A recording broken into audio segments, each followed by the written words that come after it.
जय भोलेनाथ दोस्तों।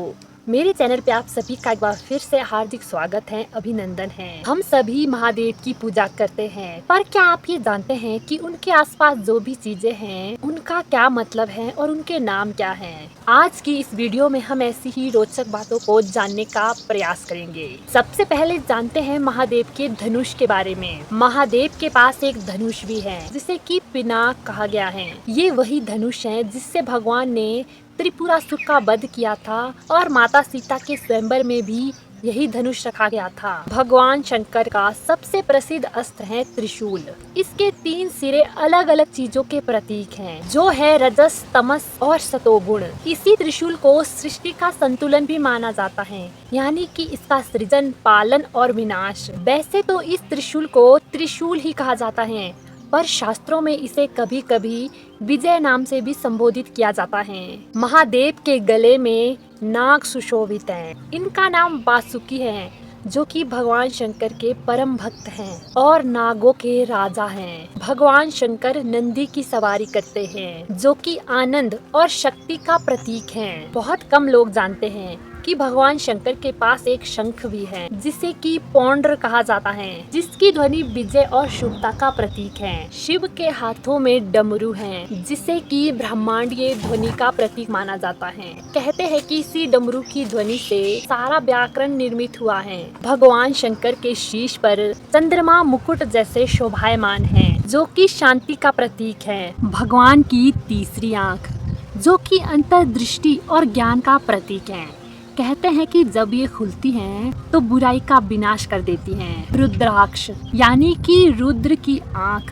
पुराणों की माने तो रुद्राक्ष का जन्म भगवान के आंसुओं से हुआ है। यह सुरक्षा और एकाग्रता का प्रतीक है। कहते हैं कि भगवान शंकर बाघ की खाल धारण करते हैं, जिसका नाम की व्यास बताया गया है, जिसका अर्थ है कि उन्होंने काम वासना और अहंकार को पूर्ण रूप से जीत लिया है। भगवान शिव की जटाओं में गंगा है, जो कि शुद्धता का प्रतीक है, जो कि दर्शाता है कि ज्ञान, सच्चाई, शांति और शुद्धता हमेशा ऊंचाई से ही बहते हैं। भगवान शिव को भस्म अति प्रिय है, इसीलिए वो अपने शरीर पर भस्म मलते हैं। ये भस्म उस अंतिम सत्य को बताती है कि अंत में सब कुछ राख हो जाएगा।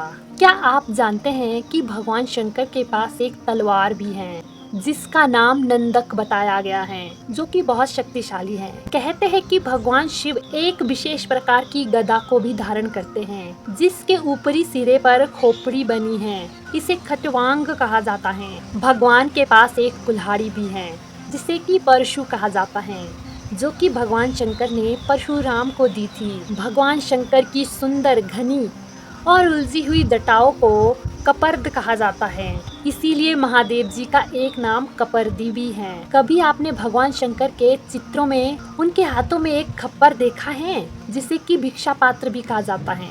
इसे चंद्र कपाल कहा जाता है। भगवान शंकर के दिव्य कमंडल का नाम भास्कर है। कहते हैं कि जब भगवान शंकर ने त्रिपुरासुर का वध किया था, तो देवताओं ने मिलकर भगवान शंकर को एक रथ दिया था, जिसे कि त्रिपुर विजय रथ कहा जाता है। भगवान शंकर की कलाइयों में रुद्राक्ष के कड़े बने हुए हैं, जिसे कि रुद्र कंकण कहा जाता है। कहते हैं कि भगवान शंकर के कानों में जो कुंडल हैं, वो कोई साधारण नहीं है, बल्कि वो स्त्री तत्व और पुरुष तत्व दोनों के प्रतीक हैं।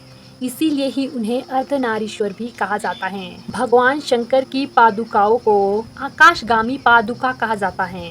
और अब एक सवाल आपके लिए, क्या आपको पता है कि जो विष भगवान शंकर ने समुद्र मंथन के दौरान पिया था, उसका क्या नाम था? मुझे जरूर कमेंट में बताइए। कहते हैं कि भगवान शंकर के सेनापति का नाम वीरभद्र है और उनके गणों में प्रमुख हैं नंदी, भृंगी और चंडी। महादेव की हर चीज हमें कुछ ना कुछ सिखाती है। जैसे विष पीना धैर्य सिखाता है और भस्म हमें वैराग्य सिखाता है। तो दोस्तों, महादेव से जुड़ी ये जानकारी आपको कैसी लगी, मुझे कमेंट में जरूर बताइए। और मेरी बातों को बड़े ध्यान से सुनने के लिए धन्यवाद।